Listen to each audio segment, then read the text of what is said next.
नमस्ते नमस्ते मगो नमो महामाई नमस्ते नमस्ते मगो नमो दयामयी जेतेबेले विजय हेलु एई स्थान सेतेबेले एठाबरे नहितला ग्राम बळदिया तेली संगे आसिलु मतो कि जरा गछ मूले मग सदा गलु रही शनिवार दिन एठी हाट पाणी हुए नाना स्थान आसी रुंड हुअंती सब एसेई बळदिया तेली तोर एके बाई प्रथमे गोटी घर गला तेली साई तापरे गोटी गोटी आसी जन एई ग्राम रे रहिले करिबा स्थान होई नथिला जेपरि जंते ग्राम नाम बायराणी रहिबारु बोईराणी नाम करागछ मूले महामाई विजय होई अपुत्र को जाची पुत्र देलु भागत ही मूर्ख जन मान करिलु पंडित यह शुणी सर्वलोक हेले अचंबित अज्ञान को ज्ञान देलु माग महामाई पाटुआ को सम्मान देलु दया बही प्रति शनिवार जे हुए व्रत करिब सकल विपद तर मोचन होइब अभियाडी झियो माने व्रत करिले अचिरे ताकु उत्तम बर पात्र मिले चिर रोगी होई जे पाउथुब कष्ट महामाई व्रत कले रोग हब नष्ट अपुत्रिक जन माने व्रत करिले अचिरे पुत्र संतान नमर्ति भले घर घरणी मैंने व्रत करें धन धान्य परिपूर्ण हुए अवहेले जदि कहीं जन्मरू पाठ पढ़ी ना व्रत कले निश्चय सुज्ञानी हुई युवती झील को जदि स्वामी छाड़ी थाई रोगर विषय किसी कारण न थाई यही व्रत से झील कले शनिवार निज स्वामी आसी डाकी नियंती जे घरे शाशुघर जाई मध्य व्रत करथिले कौनसी विपद जे पड़े नहीं भले गृहर करता जदि करे ही व्रत निज जଳରେ कुटुंब हुअंती पालित इह काले सर्वदा सुख भोग पाई पर काले से जाई वैकुंठे बसई बंचिथिबा जाय धन जन परिपूर्ण रोग शोकातीत घरे न पशे निदान वृद्धा अवस्था होइले प्रतिदिन जाई गोटी मुंडिया मारी मंदिर आसुथाई से सकाळ जाए तार अवयव सब सतेज होई रहिब जीवा जाए बाबू तार पुत्र नाती बहु करिबे आदर अवहेला करिबेनि सत्य एही गार बंचिथिबा बेले सदा गौरव धन्य धन्य कहूतबे गला बेले जीव मनु पचारु अछंती चैतन्य जाई एही व्रत करी केहु धनी थिला होई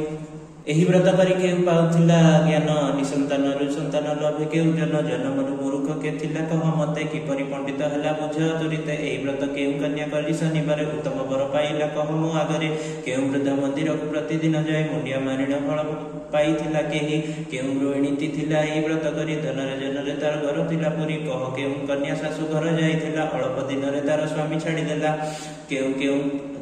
फल पाइले कह गोटी गोटी तेबे जाई महामाई व्रत करी बेटी कहउचंती चैतन सुन मन देई सब कथा तो आगे कहिबा बुझाई प्रथम रे बुझाइबा व्रतर नियम तापरे पुरिला केहु परि मनस्काम सब कथा तो आगे कहिबा विस्तारी कि परि फल मिलिला एही व्रत करी जेउ माने एही व्रत करिबे दृढ़ रे निश्चय ताहांक बाछा हेबो पूर्ण रे शनिवार दिन जे सेहु प्रात काल उठी मुंड धोई गाधेइबो करी दांत काठी निज घरे पर बेसी लुगा पालटिबो धळा किंबा नाली लुगा निश्चय पिंधिबो अगण किंबा बारीपट चौरारे नाली माटी नहीं आग लिपिब सत्वरे लिपि सारी झोटी देव चौरा आगरे मंडल काटी मने रखी निरंतर कुंभार घर को जाई आनिब कलसी को धोई पानी भरिब झटती नदी पानी नहिले पोखरी पानी हेब पोखरी नथिले कूଅ पानी को भरिब कलसी ऊपर आंब डाल एक थोई ता ऊपर गोटे गुआ रखी देव धोई पटा हळदी मेचाई कलसी पेटरे लगाइब तही एक बिंदु सिंदूर रे अरुआ चावल गंडे कुंभ तले धोई ता ऊपर कलसी को रखिब सजाई नाली रंग थिबा चूड़ी दुई पट आनी कुंभार घरे थोइब धोई देई पानी नाली रंगर बसन घरे जेबे थिबो नाली रंगर लुगा परे चूड़ी की थोइब नालिया रंगर लुगा नथिले घर रे धळा किंबा नाली सूता थोइब सेठारे आखु नडिया कदली पणस काकुडी जहा भोग हेब ता थाली रे देब बाडी मुग परे गुड़ निश्चिंत रे थिबो मांकर गजा मुग बहुत सराग आउ जहा भोग मान हेउ कि न हो गजा मुगर ऊपर गुड़ पड़ी थाउ गजा मुग गुड़ परे मांक सरधा तेणु पूजारे बाढ़ बन परिण दुधा पूर्ण कुंभ बाम पटे दीप एक थोई घियरे दुई गोटी सलिता देव रही नाना जाति फूल आनी देव सेहिठारे मंदार फूल मात्र के कुंभे देव नहीं अन्य फूल जदि न मिलिला नहीं मंदार फूल मात्र के कुंभे देव नहीं दुई गोटी माଳ करे कुंभ परे देव महामाई छवि थिले सेठारे रखिब झुना धूप देव मने आराधना करी आरती करिब पंचमुख दीप धरी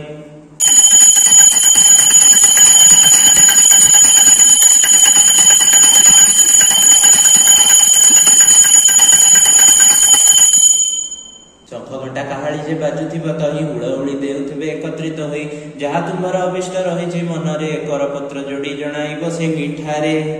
जय तुमाग जय महामाई सदय होई मुठारे ज्ञान विनय अज्ञान तम मुझे किछि जानि नाही कृपा बही मते माग दबु तू बताई दुखी रंगी दरिद्र दुख नेबा पाई बहिराणी रे विजय हेलु माग तोही बण जंगल पहाड़े थिलु माता तोही दुखी दुख नेबा पाई आसिलो एठाई बळदिया तेली संगे आसी बहिराणी करा गछ मूले माग कड़ा गछ मूले बास कलु माँ भवानी तोर भक्त तेलिकु तु देलु धन जन आहुरी जन मुखरे पाइला सम्मान तोर व्रत करी सेहु कला अवस्थान धन संपदरे जेने कुबेर समान पुत्र पुत्र धीरे पुरी गला घर पर काले देलु ताकु वैकुंठपुर मोहर विपद एबे फेडक जननी भक्तिरे जणाउची जोड़ी हाथ बेनी बेनी पद तोहर मु साष्टांग प्रणति जणाउची सब दुख हर गो जटती तोर पूजा विषय किछि जानि नाही महामाई व्रत करी करूअछि मुहि दोषा दोष जहा थिले घेनी बुली चित्ते संतान को माँ माने देखंती जे मते सेही परि मते तुही कोଳରେ बसाई जहा दोष थिब मो खंडिबु माँ तुही ज्ञान धन जस ख्याति सब मते देई तो व्रत फल पताका उड़ाइबु तुही एही परि विनय होइब ओळगी कुंभ सिंदूर आनी माथे हेब लागि कहुअछि एबे सुन मातांका आशीष किए केउ परि भावे पाइला विशेष पूजार विधान सब कहि गली तते सपनरे माता जहा कहिथिले मते मन गड़ा कथा मो एथि किछि नाही गोटी गोटी करी सब देली मु बुझाई बोईराणी पाखा ग्रामे गोटिए ब्राह्मण थिले तांकर अखंड थिला सनमान धन संपदरे ताकु केही नुहे सरी संतान संतति मात्र नथिले ताकरी जेते धन दौलत मान सनमान रहिथिले किस हेब होई निसंतान कथा कथा करे लोके देउथांती कही आंटुकुड़ा धन आज रखिछि का पाई बापा माँ बोली डाकिबाकू केही नाही बहु कष्ट सही खाली धन रजई मरीगले तार केउ खाइब संपत्ति भोग करबाकू आउ केही तो नाहांती स्नान सारी ब्राह्मण आसुथिला दिने कुआ कुई हेउथिले पड़ी गला काने गृह परवेश होई अति दुख मने मुंडे हाथ देई बसी गला घर कोणे देखु देखु बसी बसी हेला दिपहर एहा देखि तार स्त्री होइला हाजर पहिला गो स्नान सारी आसिल तो घरे मन दुख करी किबा बसिच एठारे एते बेले हेइला होइलानी खाई नाही किछि आजी आसिला बेले की अछि कहिछि नहिले कि पाई किछि न खाई न पी मुंड परे हाथ देई बसिच एठाई ब्राह्मणी पचारे किए किस अछि कही तुमठारे शुणिली मु पचारि भी जाई बहुत समय परे ब्राह्मण संतान आमे बोली कहउचंती जन काहाकु कि दोष देई हेब पद्मावती प्रकृतरे आंबर तो संतान नाहांती धन जन आहुरी मान सन्मान सबु अछि सिना काहि कोଳରେ नंदन ब्राह्मणी कहला जदि रखिब मो कथा कहिबि तुमको टिके करिब त चिंता आंबर ग्राम निकटर से बोईराणी रे विष्णु साहू नामे जणे तेली सेहिठारे रहिचंती ख्याति जगत चहल पकाई देइछि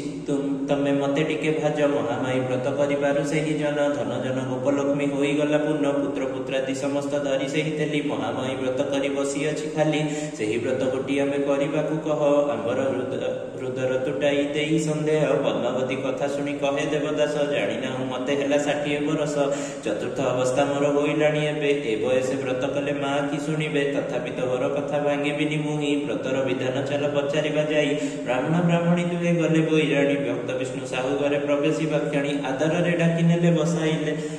बसाइला घरे दुहे आसी अछि कह केउ कारण रे उद्वेग होई कहे आग देवदास महामाई व्रत कथा कही मन दोष केउ बारे कि विधान अछि व्रतरे सब कथा बुझाई कह आंभ आगरे विष्णुनाथ साहू सब कहिले बुझाई शनिवार एही व्रत कर तुमे जाई अनति विलंबे निश्चय होई संतान महामाई व्रत फल न होई आन पूजार विधि विधान कहिली मु जहा सब मने रखी कार्य करिबटी ताहा आहुरी गोटिए कथा सुनी मन देई पूजा होइतबा भोग बाटिबा सेठाई छोट ठार बड़ परिजन्ते सर्वजन प्रसाद को बाटी देव सेठारे निदान महामाई व्रत करुथिब जे व्यक्ति किछि फलमूल खाई कटाई राति अरुआ अन्न भोजन करिब दिनरे अमिष वर्जन करिब एही व्रतरे दिनरे सोइब नाही मांकु करि ध्यान महामाई चिंता करि कटाइब दिन जहा सब कहिली मु सुन सब सुनिल त एही नियम काଳରେ करिब समस्त साहूଙ୍କୁ विदाय मागी ब्राह्मण ब्राह्मणी आसी पहुंचिले निज गृहे सेही क्षणी शनिवार ठारू व्रत करिले से तुमे पाठ नीति नियम को रखी 1 वर्ष जाए वर्ष परे हेला जाणा संतान 1 गोटी झियो 1 गोटी पुओ जन्म वृद्ध काले झियो पुओ पाई स्वामी स्त्री ताहाक आनंद जे कहिले न सरी